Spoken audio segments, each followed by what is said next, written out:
नमस्कार। तो जो भी एक टीचर बनने का सपना देख रहे हैं, उनके लिए ये जानकारी बहुत काम की है। आज हम सीटेट यानी सेंट्रल टीचर एलिजिबिलिटी टेस्ट फरवरी 2026 के ऑफिशियल बुलेटिन को बिल्कुल आसान भाषा में समझने वाले हैं। तो आज हम क्या क्या देखने वाले हैं। हम पूरी प्रक्रिया को समझेंगे, एप्लीकेशन भरने से लेकर एग्जाम के दिन तक, ताकि मन में कोई भी कंफ्यूजन ना रहे। तो चलिए शुरू करते हैं। तो चलिए सबसे पहले ये समझते हैं कि भाई ये सीटेट परीक्षा आखिर है क्या और इसकी इतनी इम्पोर्टेंस क्यों है। देखिए, अगर किसी को भी केंद्र सरकार के स्कूलों में क्लास 1 से 8 तक पढ़ाना है तो ये परीक्षा पास करना, ये मिनिमम क्वालिफिकेशन है। इसे सीबीएसई कंडक्ट कराता है। हाँ, एक बात समझनी बहुत जरूरी है कि सीटेट पास करने का मतलब ये नहीं कि नौकरी पक्की हो गई। ये एक एलिजिबिलिटी टेस्ट है। इसे पास करने के बाद ही कोई शिक्षक भर्ती की प्रक्रिया में हिस्सा ले सकता है। अब आते हैं उस चीज पर जो सबसे ज्यादा जरूरी है, डेडलाइंस। तो फटाफट अपने कैलेंडर खोल लीजिए या कहीं नोट कर लीजिए। यहाँ साफ साफ दिख रहा है कि आवेदन के लिए वक्त ज्यादा नहीं है। 27 नवंबर से शुरू होकर 18 दिसंबर को खत्म हो जाएगा। तो इन तारीखों को बिल्कुल भी नजरअंदाज मत कीजिएगा। अच्छा, ये जो एप्लीकेशन है ये पूरी तरह ऑनलाइन है। तो चलिए इसकी पूरी प्रोसेस को स्टेप बाय स्टेप समझते हैं। ये सबसे ज्यादा जरूरी बात है, आवेदन सिर्फ और सिर्फ ऑफिशियल वेबसाइट से ही करना है, जो है cttet.nic.in।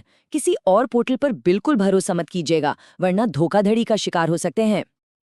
तो ये 6 आसान से स्टेप्स हैं। वेबसाइट पर जाकर अप्लाई ऑनलाइन पर क्लिक करना है, फॉर्म भरना है, अपनी फोटो और सिग्नेचर अपलोड करने हैं, फीस देनी है और आखिर में कंफर्मेशन पेज का प्रिंट आउट लेना मत भूलिएगा। अच्छा, अब जरा इस पर गौर कीजिए। फोटो और सिग्नेचर को लेकर ना बड़े ही स्पेसिफिक नियम हैं। फॉर्मेट, फाइल साइज, डायमेंशंस सब कुछ पहले से दिया गया है। तो बेहतर यही होगा कि अप्लाई करने से पहले ही इन फाइलों को सही से तैयार कर लें। और यहाँ फीस का स्ट्रक्चर भी साफ दिया हुआ है, जो कैंडिडेट की कैटेगरी और वो एक पेपर दे रहे हैं या दोनों, इस पर डिपेंड करता है। चलिए अब आगे बढ़ते हैं और एग्जाम के स्ट्रक्चर को समझते हैं, ताकि पता चले कि टेस्ट वाले दिन आखिर सामने क्या आने वाला है।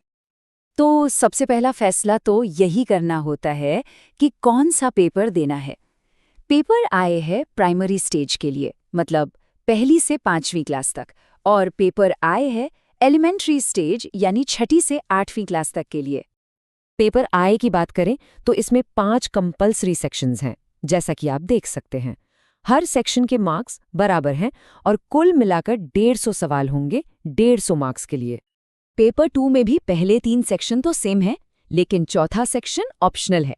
या तो मैथ्स और साइंस चुनना है या फिर सोशल स्टडीज, और इसी सेक्शन के 60 सवाल होंगे, कुल 150 में से।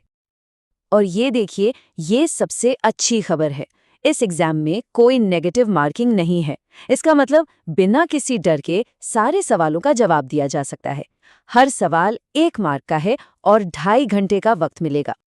ठीक है, अब बात करते हैं एग्जाम वाले दिन की।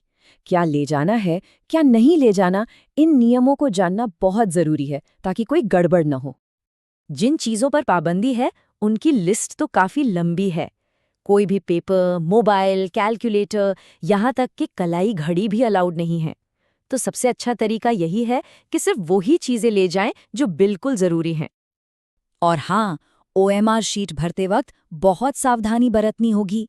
जैसा यहाँ दिख रहा है, गोले को काले या नीले बॉल पॉइंट पेन से पूरा भरना है। आधा अधूरा भरा हुआ गोला, वो गिना नहीं जाएगा। तो चलिए आखिर में एक क्विक चेकलिस्ट देख लेते हैं, जिसमें सारी जरूरी बातें हैं जो याद रखनी है। ये है टारगेट 60%। टेट एग्जाम को पास समझने के लिए कम से कम 60% या उससे ज्यादा स्कोर लाना ही होगा। और ये तो कमाल की बात है, एक बार सीटीईटी क्लियर हो गया तो ये सर्टिफिकेट लाइफ टाइम के लिए वैलिड रहेगा। मतलब बार बार परीक्षा देने का झंझट खत्म। ये करियर प्लानिंग के लिए बहुत बड़ा प्लस पॉइंट है। तो बस ये कुछ बातें आखिर में याद रखनी है। सही वेबसाइट पर अप्लाई करें, कॉन्फर्मेशन पेज संभाल कर रखें, एग्जाम सेंटर पर 2 घंटे पहले पहुंचें और एडमिट कार्ड और पेन जरूर ले जाएं। छोटी छोटी बातें हैं पर बहुत जरूरी हैं। तो अब सारी जानकारी सामने है, तारीखें, सारे स्टेप्स और नियम। उम्मीद है कि इस पूरी जानकारी से सीटेट से जुड़े सारे डाउट्स क्लियर हो गए होंगे। तो अब बस तैयारी में लग जाने का समय है। अपने शिक्षण करियर की ओर पहला कदम बढ़ाइए। शुभकामनाएं।